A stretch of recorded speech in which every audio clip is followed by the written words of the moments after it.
Over the past few decades, climate change and other human activities have been damaging the planet, which leaves an overwhelming concern for the future of every human being. The growing global population, rising food prices, and environmental stressors challenges us to further supply our basic needs.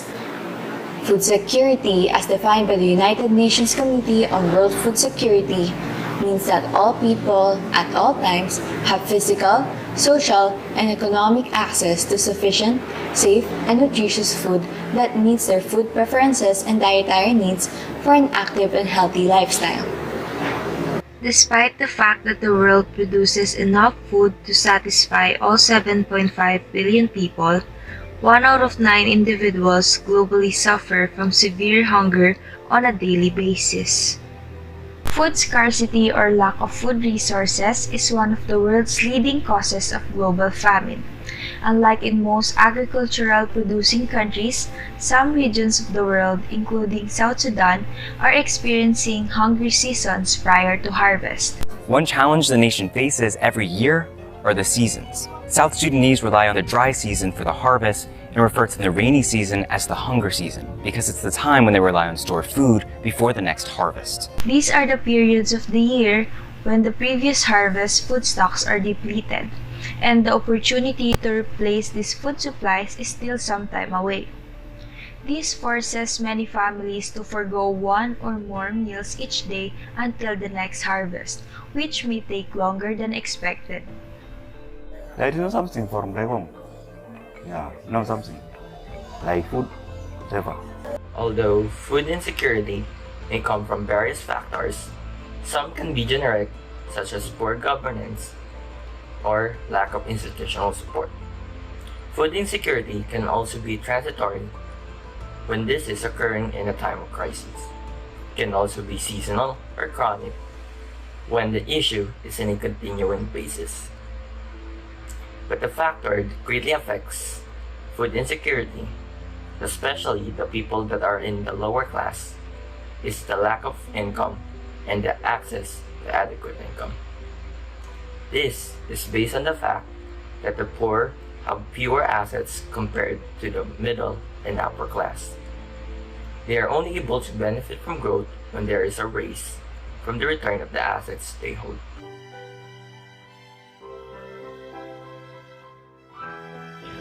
Our program is called TOP, and what we do is we assist families who are quote-unquote at risk. At risk basically means that a household has some risk factors that's keeping it from performing or functioning optimally. So when we say at risk, we're talking about factors such as low income, maybe not the best resources as far as academics in schools, maybe family dysfunction, mental health can play a part in that, where people live, the neighborhood that they live in can actually be a part of that. So those folks who have some disadvantages, those are typically the kids and the families that we work with. Households with annual income lower than $35,000 spent 30% of net income on food expenditure. These households spent less on core foods, such as fruits, vegetables, and cereals, compared to households with moderate food security. As mentioned in the clip, households with lower annual income spends 30% of their money on food expenditure compared to a household with higher annual income. Because of this, households with lower income doesn't usually spend their money on core foods such as fruits and vegetables, since their income is only limited to resources that can suffice their hunger without factoring whether the food is nutritional or not. Natural disasters and climate change represent major risk for long-term food and nutritional security. Natural calamities such as droughts, storms, earthquakes, landslides, and floods occur every year at any time or place. It affects human life and food security. Natural disasters events may spread diseases and make it difficult for farmers to control the pest. For example, let's watch this video.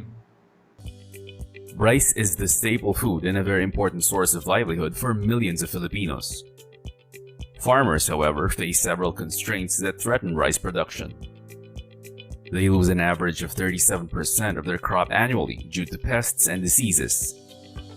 These may occur every cropping season or occasionally, but still cause severe and extensive damage. Farmers face difficulties in managing rice pests and mitigating the risks of pest outbreaks. They spend money and time to control pests, which increases the cost of rice production. They often apply pesticides which, when misused, can be hazardous to health and the environment. The COVID-19 pandemic is a global concern that threatens food security. According to the United Nations, the total effect of COVID-19 as well as corresponding preventive actions disrupts food systems.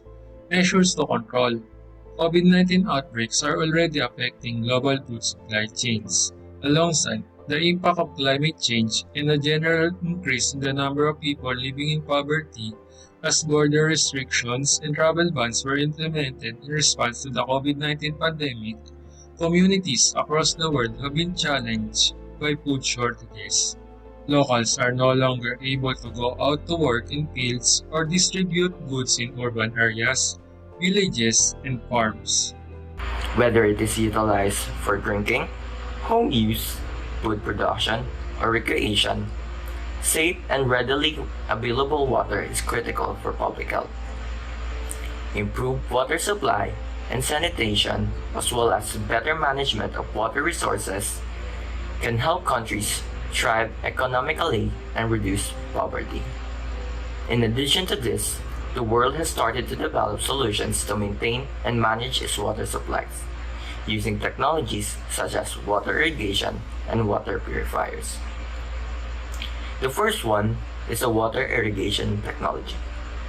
Modernized methods of irrigation use cloud-automated and timed sprinkler systems, drip systems, and subsurface water lines to maintain landscape health, to irrigate only when necessary, and to site-specific runtime adjustment. This is accomplished with the help of smart irrigation controllers to create specific schedules to be able to finish the task at hand. Second, the water purifiers.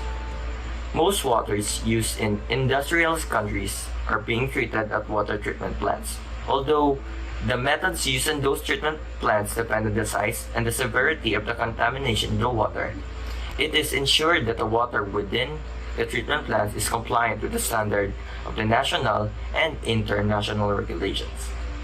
The majority of the water supply undergoes purification after it has been pumped from its natural resource or via pipelines into holding tanks, which, after the transportation, the process of purification begins. With a lot of people experiencing food insecurity, access to food crops is essential.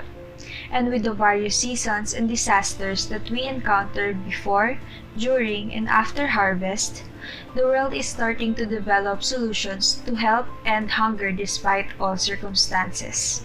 The first one is vertical farming, which is the technique of growing crops inside buildings on vertically inclined surfaces. These indoor farming methods are intended to increase agricultural production while reducing environmental effects. Unlike in traditional farming, there are few to no environmental concerns that might harm the crops grown in vertical farming facilities. Agricultural technologies are also being developed as a solution to global hunger. Gene-edited crops are being established in order to help develop food nutrition with high quality and trustworthy ingredients. CRISPR, a highly effective gene editing technology, enables researchers to fix genetic defects, treat and prevent disease spread, and enhances crops. On the other hand, GMOs, or genetically modified organisms, genetically alter food items to boost crop yields, cut food production costs, minimize the need for pesticides, improve nutrient content and food quality, resist pests and diseases, and promote food security. GMOs can now also survive threats to the environment due to the technological advancements. How can we address this issue of food security? CFS, through its multi-stakeholder and inclusive process, will deliver the global policy tools on food systems and nutrition, agroecological and other innovative approaches, gender equality and women's empowerment, youth, and more to guide your actions. We must solidify and provide efficient adaptation strategies and policy responses to global change. This concern is addressed in Laudato Si of Pope Francis' Week Responses. The World Health Organization defines three main aspects of food security. There must be food availability, where the government shall promote sustainable agricultural technologies. Food access to be sought by building resilience when resources are insufficient, and food utilization achieved through nutrition education. The community must produce their own food given that the government regulations on agricultural technology are accessible. Also, consuming sufficient quantities of food that balance their dietary needs and taking proper hygiene. Importantly, prioritize the people who lack access to food by opening more job opportunities and higher income. What could go wrong with water? Pope Francis addresses this problem in his encyclical letter Laudato Si, the issue of water. The government should help farmers in developing efficient water irrigation for agricultural use, as well as reducing the amount of water required to grow crops. For example, because when there is a disaster such as a drought, the government should find a solution since farmers would need more water to grow a crop or commodities. As a result, other industries can adapt to this technique of efficiently utilizing water in their manufacturing. For the community, water conservation is only part of the solution. For example, you can reduce how often you run the dishwasher or wash clothes. You should also turn off the faucet when you brush your teeth and take a shorter shower instead. But these actions won't solve the problem. These actions will only help in small ways. The real solution is to learn to value water as public good rather than as a commodity to be sold. As communities become more knowledgeable about the value of water, they will become more concerned about saving it and developing effective strategies to help reduce the volume of water wasted or used in daily activities. Climate change and other human activities have been damaging the planet, but change is constant. If all people started to change, world hunger can be solved. Change should start in every life of people or person. They must contribute to the solution rather than to the problem.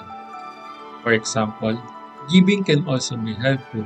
You may never see the people you help, but you know you made a difference. That's all for our presentation. Thank you for watching and God bless.